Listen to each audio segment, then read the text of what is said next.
Iran పై America మొదలుపెట్టిన యుద్ధం ప్రస్తుతం దారితెన్ను లేకుండా మారిపోయిందని ప్రపంచం అంచనా వేస్తోంది. దీనికి కారణం రెండో నెలకు చేరుకున్న యుద్ధం ముగింపు సంకేతాలు లేకపోవటం, ఇరాన్ అసలు వెనక్కి తగ్గకపోవటం.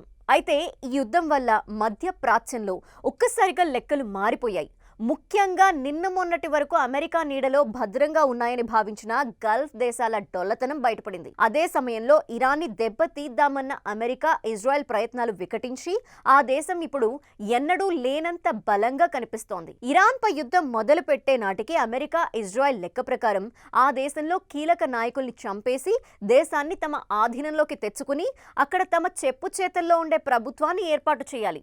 ఇందులో మొదటి దశ అయిన కీలక నేతల హత్యలు తొలి రోజే జరిగిపోయాయి. దీంతో ఇరాన్ 2-3 రోజుల్లో లొంగిపోతుందని అమెరికా భావించింది.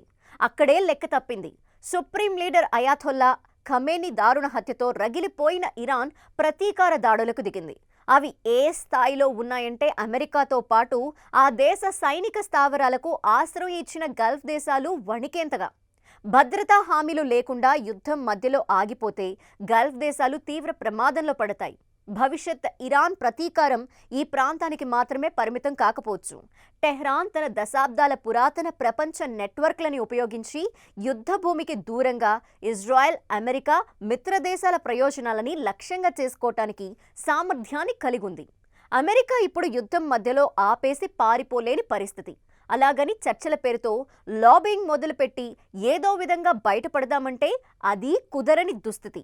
చివరికి హార్మోజ్ జలసంధి తెరిపించడమూ వద్దు, ఇరాన్తో ఒప్పందమూ వద్దు, 2 వారాల్లో యుద్ధం ముగిస్తామంటూ ట్రంప్ పదే పదే ప్రకటనలు చేయాల్సిన స్థితి. దీంతో ఈ యుద్ధంలో ఎవరు గెలిచారో ఇప్పుడు ప్రపంచంలో పసిపిల్లాడు కూడా చెప్పేస్తున్నారు.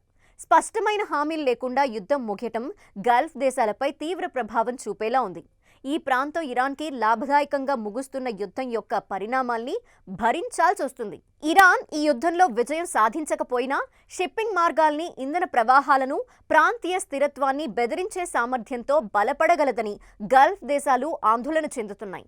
దీనివల్ల గల్ఫ్ దేశాలపై ఆర్థిక, వ్యూహాత్మక భారం పెరుగుతుంది. ఇరాన్ని దారుణంగా దెబ్బతీసేందుకు మొదలుపెట్టిన ఈ యుద్ధం వికటించి ఆ దేశం ఎన్నడూ లేనంత బలోపేతంగా మారిపోయింది. అలాగే ఇన్నాళ్లు భద్రంగా ఉన్నాయని ప్రపంచవ్యాప్తంగా పారిశ్రామికవేత్తలు పెట్టుబడులు పెట్టిన గల్ఫ్ దేశాల డొల్లతనం బయటపడింది. అలాగని ఇరాన్పై ఇప్పుడు ఎదురుదాడి చేస్తే ప్రపంచవ్యాప్తంగా ముస్లిం దేశాల నుంచి వ్యతిరేకత తప్పదన్న భయాలు గల్ఫ్ దేశాల్ని తేలుకుట్టిన దొంగల్లా మార్చేశాయి. దీంతో ఇప్పుడు యుద్ధం ముగిసినా హార్మోజ్ జలసంధి తెరుచుకునేలా కనిపించడం లేదు. అలాగే మధ్య ప్రాచ్యంలో ఇకపై ఇరాన్దే ఆధిపత్యం అన్న సంకేతాలు కనిపిస్తున్నాయి.